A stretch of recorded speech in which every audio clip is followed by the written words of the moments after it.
Welcome back to the Garden of Reason. This is what my garden looked like 3 weeks ago. This is it 2 weeks ago, 1 week ago, and this is what it looks like today.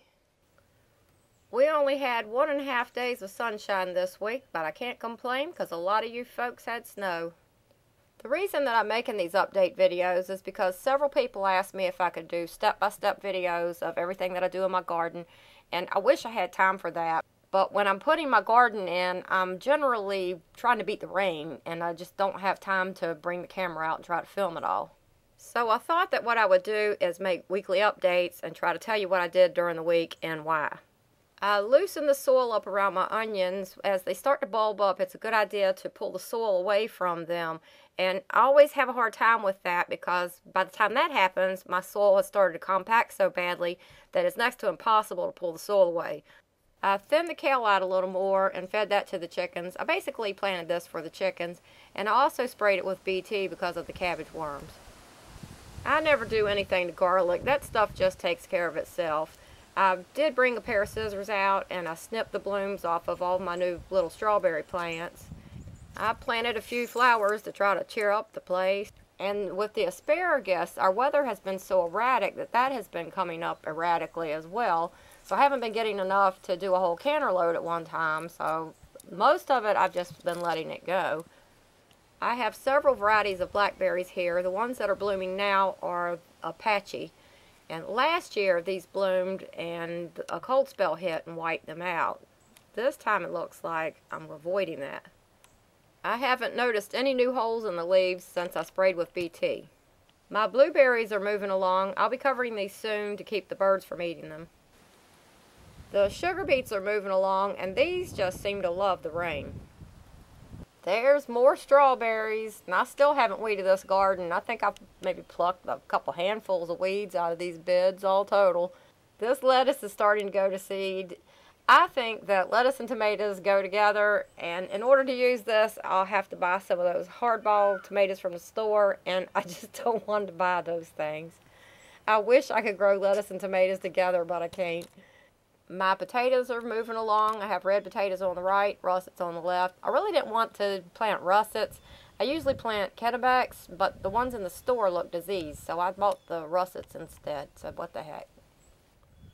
My Detroit red beets are on the right, kale is on the left, and all through the bed, and the cabbage down there still doesn't look all that promising. These strawberry plants seem to be doing well. They're still blooming like crazy, and I should be picking strawberries pretty soon off of these. Now, several people have asked me if I have worms. Yes, I have loads of worms. I mean, just look at the castings here.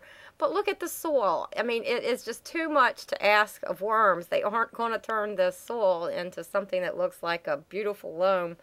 It's clay soil. It's always going to be clay soil. Now, one point I want to make with these videos is if I can get anything to grow in that, then that ought to give you hope for anything that you have to work with.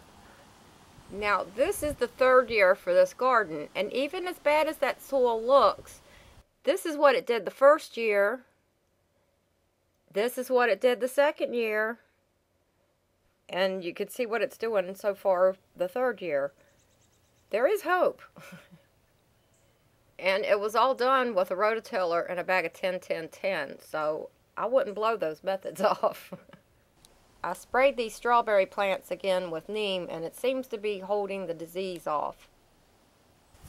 Here's something that I'm real happy about. I finally have some cherries on a cherry tree. I have lost count of how many cherry trees I've planted. I think they were either dead when I bought them, or they died shortly after, or they got run over by a lawnmower.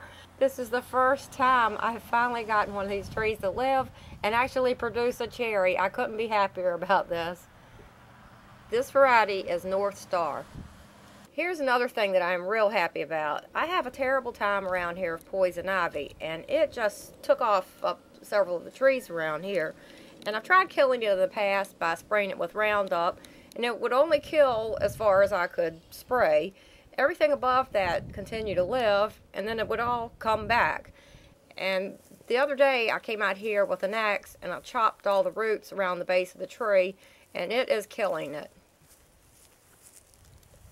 Hopefully I'll be able to kill off whatever comes back with Roundup, but I am so happy to be rid of this. Now, welcome to the Garden of Reason classroom. I'm just kidding. I'm probably the least qualified person on earth to give a talk on agronomy, but I'm going to give this a try anyways. A lot of you don't understand the compaction problem with clay, so I thought I would try to explain it this way, and maybe it will even give all of you a better understanding of your soils. There's 3 types of soil. There's sand, there's silt, and there's clay. Loam is a combination of the 3 with humus in it, and that's the ideal soil. Very few of us have a loamy soil. Our soils will generally have a mixture, but it's going to lean more in favor of sand, silt, or clay. Mine leans in favor of clay. Particle size determines which category soil falls into. If a particle is between 2.0 and 0.5 millimeters, it is considered sand. Anything larger than that is considered a rock.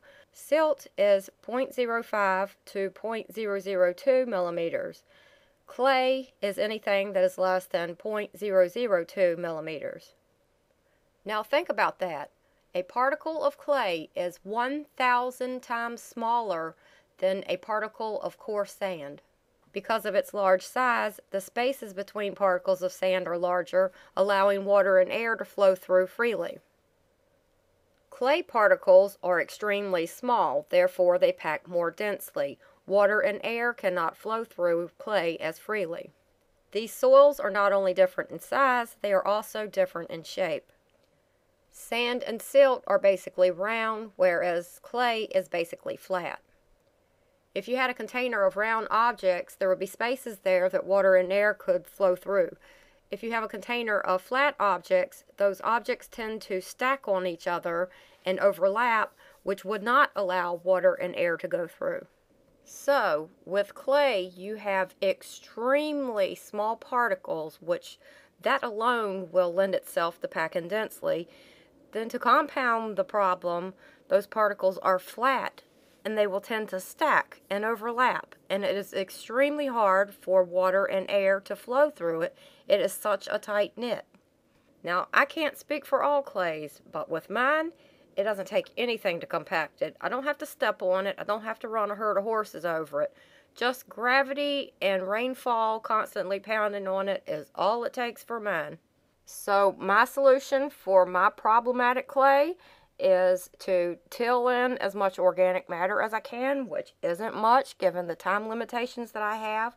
I have a job, I have a house, I have 3 acres outside of this fence, and my husband is totally disabled, so it's all up to me. I don't have a lot of time to put into the garden.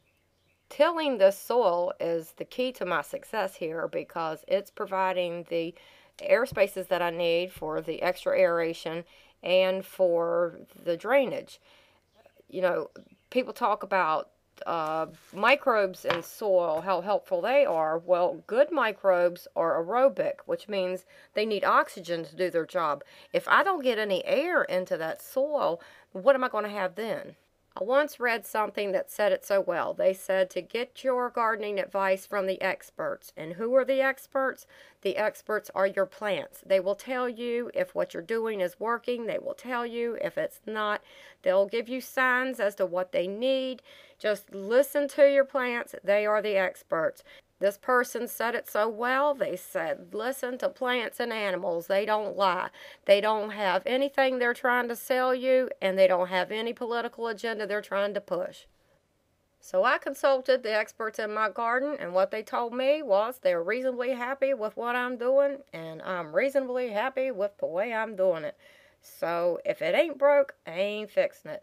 I can't promise you that what works for me will work for you. And I promise you this, that what works for a lot of people ain't going to work for me. So I'm just going to keep on keeping on, and I hope it helps.